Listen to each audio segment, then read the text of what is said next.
Bonjour à vous, chers amis entrepreneurs. J'espère que vous allez bien. Aujourd'hui, je voudrais vous partager, on va encore parler de finances parce que vraiment, c'est un sujet qui me passionne, qui est très important et qui a beaucoup d'impact sur la croissance des entrepreneurs.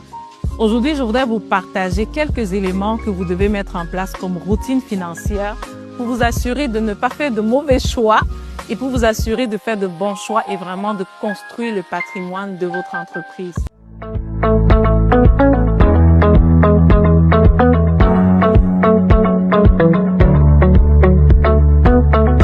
Comme je le dis souvent, en fait, pour savoir si une entreprise va bien, on a juste à demander tes états financiers. Ça nous donne une image, en fait, de l'état de santé de l'entreprise. Ça nous dit si l'entreprise est trop endettée, si elle va bien, si elle fait des profits, elle fait pas de profits. Donc, c'est vraiment comme un scanner de l'entreprise, en fait. Aujourd'hui, j'aimerais vous partager quelques habitudes qui vont vous permettre d'avoir des saines gestions financières au niveau de l'entreprise et par conséquent, augmenter la croissance de votre entreprise. La première chose que vous devez absolument faire, on ne le dira jamais assez, faites vos prévisions. Ça, c'est d'abord la base. C'est d'abord la base parce que les prévisions sont un peu comme la vision. C'est un peu comme les objectifs, en fait. Donc, les objectifs que vous avez comme établis ou avec le plan stratégique, avec RCA, ça, c'est bien. Mais comment je les traduis? Je les traduis vraiment au travers d'une prévision financière. Ça, c'est super important. Quand vous avez établi vos prévisions financières, vous devez mettre en place quelques habitudes. La première chose que vous devez savoir, c'est que si jamais vous payez déjà les taxes, vous êtes inscrit vraiment au niveau des taxes, vous devez tenir compte qu'il y a une différence en fait en termes de fonctionnement comparativement à ceux qui ne payent pas encore les taxes. Et ça fait toute une différence.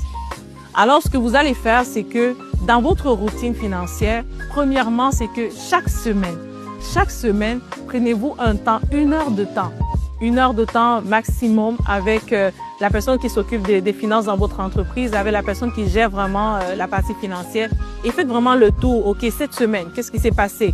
Qu'est-ce qu'on a reçu? Qu'est-ce qu'on a dépensé? Faites vraiment un suivi continu parce que les finances sont super importantes. Donc, n'attendez pas la fin du mois ou dans 6 mois pour voir « Ah, j'ai besoin de financement, oh, mes finances ne vont pas bien. » Trouvez-vous une heure par semaine pour faire le scan, le suivi de vos finances. Deuxième chose, ce que vous allez faire, c'est que vous allez ouvrir des comptes dans une autre banque ou dans une autre succursale.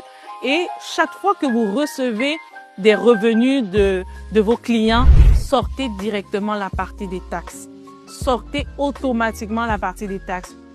On voit beaucoup d'entrepreneurs, au moment de payer les taxes, en fait, malgré qu'ils ont reçu des revenus, en fait, ils n'arrivent plus à payer, en fait, parce qu'ils ont considéré quand ils ont facturé l'argent des taxes comme si c'était leur argent, en fait. Et après ça, ils sont vraiment dans le rouge, ils sont endettés, ils se demandent comment est-ce qu'ils vont s'en sortir.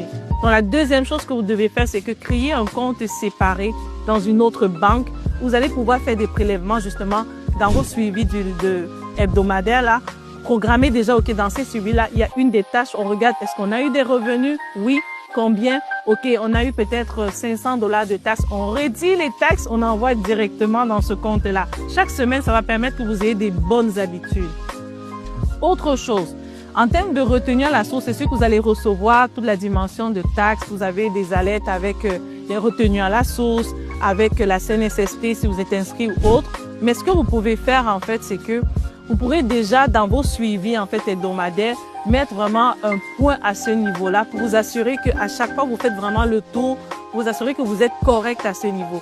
Peu importe ce qu'on fait, si on ne fait pas de suivi, évaluation, c'est comme si on avait commencé à... On n'a pas achevé la maison, on a construit une maison, on n'a pas mis le toit. C'est un peu la même chose. Donc, dans chaque chose que vous faites, vous devez toujours avoir une dimension de suivi, analyse et évaluation. Ça veut dire quoi? Chaque mois, vous avez fait les suivis quotidiens, mais on s'entend qu'il n'y a pas une dimension d'analyse à l'intérieur.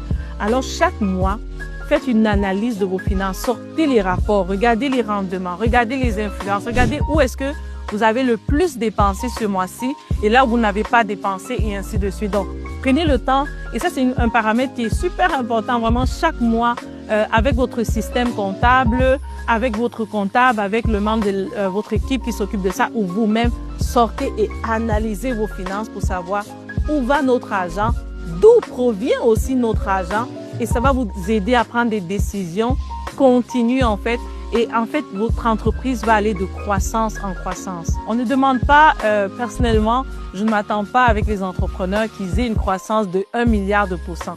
Mais ce qu'on souhaiterait vraiment, c'est que les entrepreneurs aient une croissance continue. Aujourd'hui, ils étaient à 10 000 $, demain ils sont allés à 20 000, après ça 25 000, après ça 50 000 et ainsi de suite. Donc, en mettant des habitudes comme ça, vous allez voir que vous allez avoir une bonne gestion de vos finances et par conséquent, les informations que ces suivis-là vont permettre de prendre des décisions au niveau de l'entreprise et vont permettre à l'entreprise de croître de façon continue. Donc, j'espère que ça va aider plusieurs. Donc, mettez ça en application. Prenez le temps. Je sais que souvent, quand on est un jeune entrepreneur, ça peut être difficile au début, mais ça vaut vraiment la peine et ça a un gros impact dans vos finances. Fait que c'était Bernadette Tang, stratège d'affaires. Merci.